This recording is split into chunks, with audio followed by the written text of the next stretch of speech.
Morning students, I hope you all are safe and healthy at home with your parents. So students, हमने last video में chapter 18 की exercise 18.1 के 5 सम किए थे 1 to 5 तक. तो आज हम इसके अगले सम करेंगे 6 to 10 सम्स करेंगे.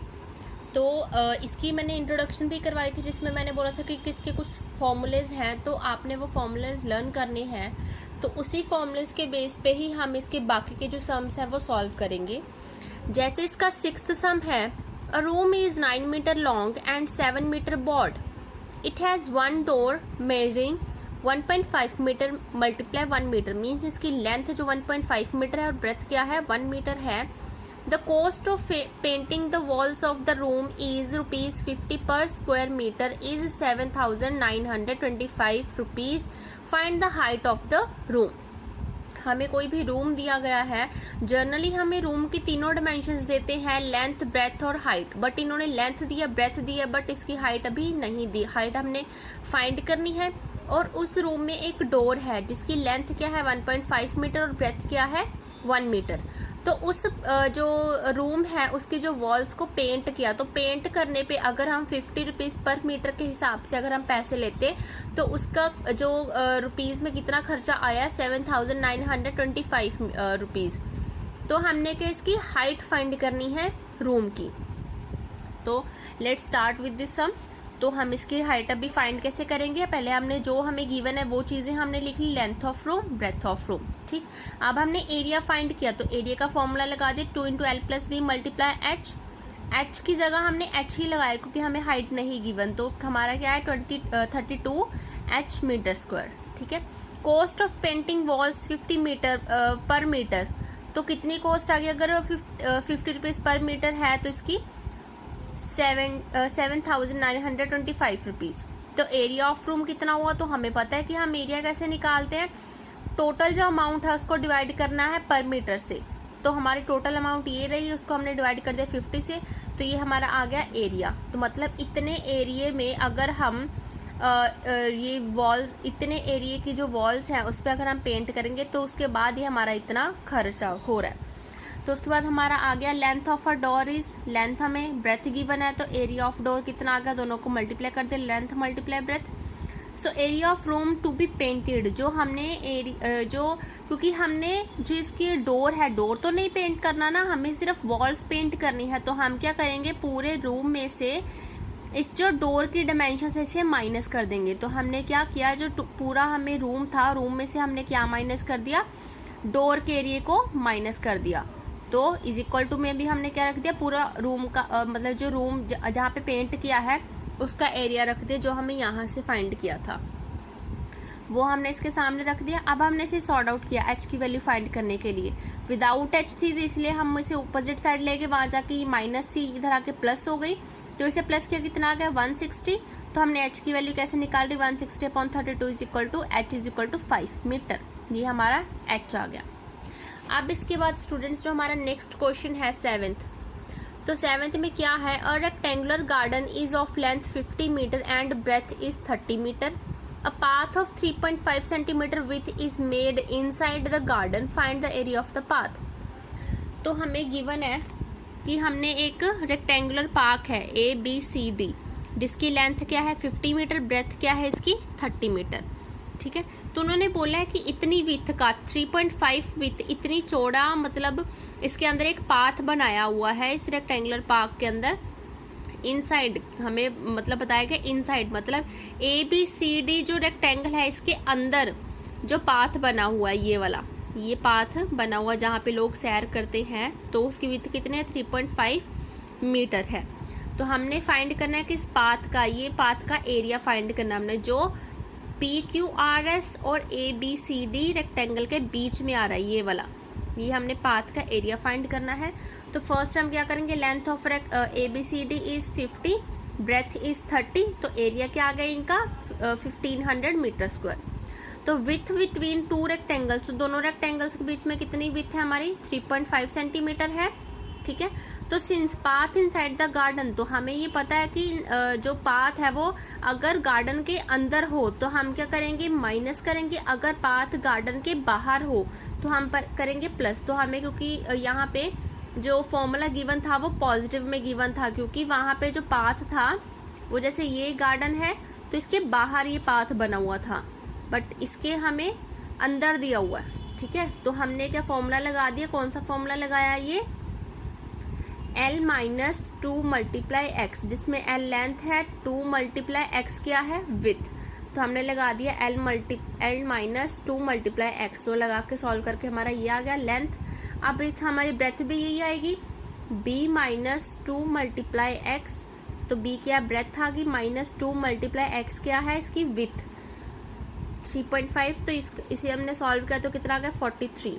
मीन्स के हमारे ये तो लेंथ हमें पता थी AB और AD की, अब हमने कौन सी फाइंड की है, QR की। ठीक है, QR लेंथ फाइंड की है और RS लेंथ फाइंड की है, ये वाली और ये वाली हमने दो लेंथ फाइंड की है। ठीक है, तो एरिया क्या आ जाएगा फिर, एरिया ऑफ PQRS कितना आ गया, दोनों को मल्टीप्लाई कर दिया, 989 मीटर स्क्वायर एरिया आ गया। अब हमारे पास एरिया ऑफ ABCD भी आ गया है और एरिया ऑफ PQR भी आ गया है। अब हम क्या करेंगे, अगर बड़े वाले रेक्टेंगल से अगर हम छोटे वाला रेक्टेंगल ये माइनस कर देंगे तो हमारे पास ये क्या आ जाएगा, एरिया ऑफ पाथ आ जाएगा। तो हमने वही किया, एरिया ऑफ पाथ क्या आ गया, ABCD जो रेक्टेंगल है उसमें से हमने PQRS को माइनस कर दिया, तो हमारे पास कितना आंसर आया, 511 मीटर स्क्वायर। सो इसके नेक्स्ट है 8th question, if the perimeter of a square and a rectangle are equal. अगर पेरीमीटर स्क्वायर और रेक्टेंगल के पेरीमीटर अगर इक्वल, पर हमें गिवन नहीं है कि कितने हैं, बस हमें ये बोला गया है कि दोनों का पेरीमीटर अगर इक्वल है, which of the two has greater area, तो किसका एरिया ग्रेटर होगा, स्क्वायर का या फिर रेक्टेंगल का। तो हमें गिवन है let the perimeter of square with length A क्या है 4A, perimeter of rectangle with length L, तो दोनों का हमने पेरीमीटर लिख दिया, कितना आ गया इसका 4A, इसका है 2 इंटू L प्लस B। तो हमें गिवन है कि perimeter of square is equal to perimeter of rectangle, ये गिवन है तो हमने दोनों को इक्वल रख दिया। इक्वल रख के मैंने क्या किया, A की वैल्यू फाइंड की, तो 4 क्या अपॉन में चला गया, तो 2 1 जा 2, 2 2 जा 4, ये कट गया, तो अब बचा क्या, A की वैल्यू क्या आई, L प्लस B अपॉन 2। ठीक है, अब उसके बाद मैंने क्या किया, एरिया ऑफ स्क्वायर, तो एरिया ऑफ स्क्वायर क्या आएगा, A मल्टीप्लाई A, अगर A की वैल्यू ये है तो इसको ही हम इसमें पुट कर देंगे, तो A मल्टीप्लाई A कर दिया, ये भी और ये भी सेम है, तो क्या आ गया, ये स्क्वायर आ गया, क्योंकि A हम इसे क्या करते हैं A स्क्वायर, तो ये भी इसका स्क्वायर आ गया। अब एरिया ऑफ रेक्टेंगल क्या आ गया, L इंटू B। ठीक है, तो हमने इसे फर्स्ट इक्वेशन लेट कर लिया और इसे सेकंड इक्वेशन लेट कर लिया। अब हमने क्या करना है, रेक्टेंगल के एरिया में से हमने स्क्वायर का एरिया माइनस करना है, सब्ट्रैक्ट सेकंड फ्रॉम 1। हमने रेक्टेंगल के एरिया में से स्क्वायर का एरिया माइनस करना है, तो रेक्टेंगल का एरिया, स्क्वायर का एरिया ये रहा, उसमें से हमने माइनस किया रेक्टेंगल के एरिया को। ठीक है, तो अब इसे हमने ओपन कर दिया, ये वो वाला फॉर्मूला बन गया ना, A प्लस बी का whole square is equal to A square plus B square plus 2AB। ये फॉर्मूला लग गया, क्योंकि ये A आ गया, ये B आ गया, हमने फॉर्मूला ओपन कर दिया, ये बन गया। ठीक है, फॉर्मूला ओपन करके माइनस L इंटू B, क्योंकि 2B क्या है, स्क्वायर के बीच में आ रहा था, 2 2 जा 4 बन गया। अब हम क्या करेंगे, इसका हमने एलसीएम ले लिया, मतलब हमने 4 को इससे मल्टीप्लाई कर दिया, 4LB, तो मतलब एलसीएम लेके ये 4 नीचे आ गए सबके। अब देखिए L square plus B square, ये क्या प्लस 2LB, ये माइनस 4LB, ये भी LB ये भी LB, तो दोनों लाइक टर्म्स आ गई। तो लाइक टर्म्स आ गई तो हमने कैसे सब्ट्रैक्ट कर दिया, 4 में से 2 गए 2, पर निशान कौन सी रकम का, बड़ी रकम कौन सी है 4, तो 4 के आगे कौन सा है नेगेटिव, तो हमने क्या आ गया माइनस 2LB। ठीक, अब हमें पता है कि अगर हम A माइनस B के होल स्क्वायर का अगर हम फॉर्मूला लगाएं तो वो क्या आता है, A square plus B square minus 2AB, तो ये भी तो वही बन गया, A square plus B square minus 2AB। तो मतलब अभी हमने इसका फॉर्मूला कौन सा लगा सकते हैं, L माइनस B का होल स्क्वायर, ठीक है, अपॉन 4। तो ये हमारे पास क्या टर्म आई, पॉजिटिव आई, मतलब इसके आगे कुछ नेगेटिव, ये माइनस नहीं लगा वो कुछ नहीं, ये क्या आई हमारी पॉजिटिव टर्म आई।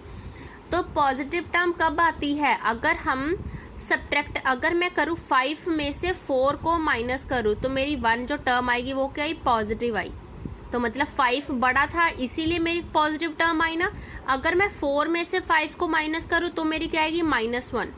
तो मेरे यहाँ से मेरे को पता चल जाएगा कि जो फर्स्ट टर्म है वो क्या है, छोटी है सेकंड टर्म से, ठीक है ना।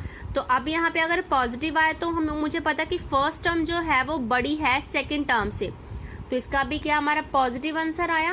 तो इसका मतलब क्या है कि जो ये टर्म है बड़ी है इस टर्म से, तो ये कौन सी टर्म थी, एरिया ऑफ स्क्वायर, और ये कौन सी टर्म थी, एरिया ऑफ रेक्टेंगल। मतलब एरिया ऑफ स्क्वायर बड़ा है इसीलिए हमारा आंसर जो क्या आया, positive. So area of square is greater than area of rectangle. ठीक, अब इसके बाद 9th क्वेश्चन देखिए। 9th क्वेश्चन में क्या है, a square park is of side 50 metre, a path of width 2.5 metre runs around the garden inside it, find the area of the path. अब जैसे हमें गार्डन का दिया था रेक्टेंगुलर गार्डन का, वैसे हमें स्क्वायर गार्डन का दिया है। हमें बोला गया है कि इस कोई मतलब स्क्वायर गार्डन है ABCD, जो स्क्वायर गार्डन है उसकी साइड क्या है, 50 मीटर है, उसके अंदर 2.5 मीटर विथ के अंदर, उसके मतलब उस स्क्वायर के अंदर इतनी विथ पे एक पाथ बना हुआ जहाँ पे लोग सैर करते हैं, तो उस पाथ का एरिया फाइंड करो।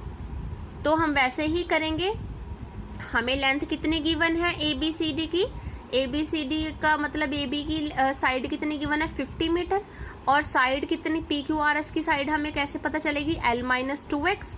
तो हमने सॉल्व किया तो कितना है 45 मीटर। तो एरिया ऑफ स्क्वायर ABCD का स्क्वायर एरिया निकाला, साइड मल्टीप्लाई साइड, तो ये आ गया इसका एरिया।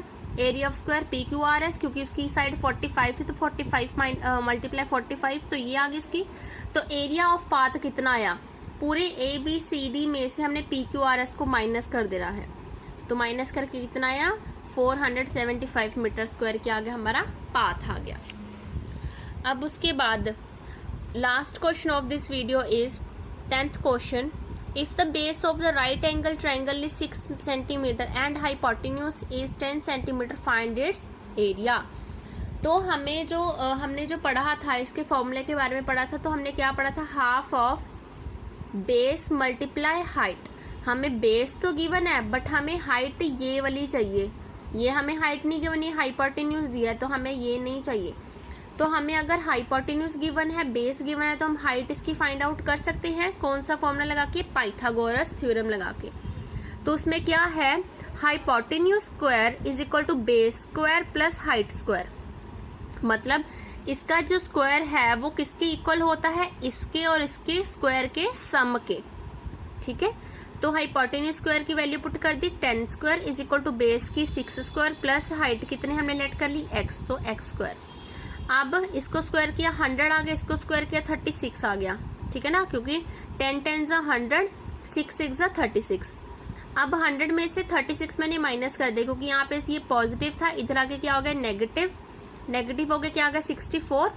तो x square is equal to 64 आ गया और x की वैल्यू क्या आ गई हमारे पास 8। ये कैसे आई, क्योंकि देखिए x square is equal to 8 का अगर मैं स्क्वायर कर दूं, क्योंकि 8 8 64 ही होता है ना, तो बस मैंने क्या किया 2 से 2 इजीली कट हो गया, तो x की वैल्यू क्या आ गई हमारे पास 8। ये आ गई हमारे पास 8 x की वैल्यू, मतलब हमारे पास हाइट आ गई। अगर हमारे पास हाइट आ गई तो हम इजीली इसका फॉर्मूला लगा सकते हैं, half of base multiply height. तो हाफ ऑफ 6 मल्टीप्लाई 8 कर दे तो कितना आ गया 48/2 is equal to 24 centimetre square. So students, I hope कि आपको ये सारे क्वेश्चन समझ में आए होंगे। अगर किसी को कुछ प्रॉब्लम आ रही है तो वो स्कूल वाले नंबर पे कंसल्ट कर सकता है, बट आपने भी अपनी कॉपी ऐसी नीट एंड क्लीन बनानी है जैसे कि मैंने बनाई हुई है। Thank you.